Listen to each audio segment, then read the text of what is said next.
ನಮಸ್ಕಾರ ಸ್ನೇಹಿತರೆ, ನೀವು ಯಾವಾಗಾದರೂ ಹೋಟೆಲ್ಗೆ ಹೋಗಿ ಮಸಾಲೆ ದೋಸೆ ಆರ್ಡರ್ ಮಾಡಿ ಇಡ್ಲಿನ ತಂದು ನಿಮ್ಮ ಮುಂದೆ ಇಟ್ಟರೆ ಏನಂತೀರಾ? ಆದರೆ ಜಪಾನ್ನ ಟೋಕಿಯೋದಲ್ಲಿ ಒಂದು ರೆಸ್ಟೋರೆಂಟ್ ಇದೆ.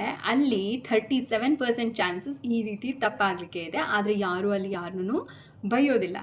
ಈ ಹೋಟೆಲ್ನ ಹೆಸರು the restaurant of mistaken orders. ಇಲ್ಲೆಲ್ಲ ಕೆಲಸ ಮಾಡ್ತಿರೋರು ಡಿಮೆನ್ಷಿಯಾ ಹಾಗೆ ಅಲ್ಝಮೀರ್ಸ್ ಕಾಯಿಲೆಯಿಂದ ಬಳಲ್ತಿರೋವಂಥವ್ರು.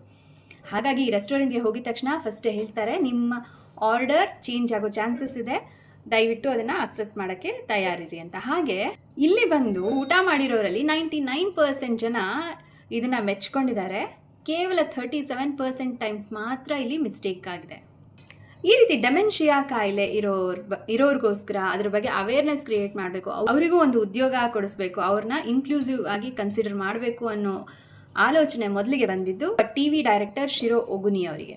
ಇವರು ಈ ರೀತಿಯ ರೆಸ್ಟೋರೆಂಟ್ಸ್ನ ಆಗಾಗ ಜಪಾನ್ನ ಬೇರೆ ಬೇರೆ ಜಾಗಗಳಲ್ಲಿ ಸೆಟಪ್ ಮಾಡ್ತಿರ್ತಾರೆ ಮತ್ತು ಇಲ್ಲಿಗೆ ಜನ ತುಂಬ ಖುಷಿಪಟ್ಟು ಹೋಗಿ ಬರ್ತಿದ್ದಾರೆ. ಈ ಡೆಮೆನ್ಷಿಯಾ ಅಥವಾ ಅಲ್ಝಮೀರ್ಸ್ ಅಂದರೆ ಒಂದು ರೀತಿ ಕನ್ನಡದಲ್ಲಿ ಹೇಳುವ ಮರುಗುಳಿತನದ ಕಾಯಿಲೆ ಥರ, ವಯಸ್ಸಾಗ್ತಾ ಆಗ್ತಾ ಅರಳು ಮರಳು ಅಂತೀವಲ್ಲ, ಆ ರೀತಿ ಬರುತ್ತೆ. ಇದನ್ನೆಲ್ಲ ನಾವು ಸ್ವಲ್ಪ ತಾಳ್ಮೆಯಿಂದ ಪ್ರೀತಿಯಿಂದ ಸಹಿಸ್ಕೊಂಡು ಹೋದರೆ ಎಲ್ಲ ಹಿರಿಯರಿಗೂ ಅನುಕೂಲನೂ ಆಗುತ್ತೆ. ಧನ್ಯವಾದಗಳು.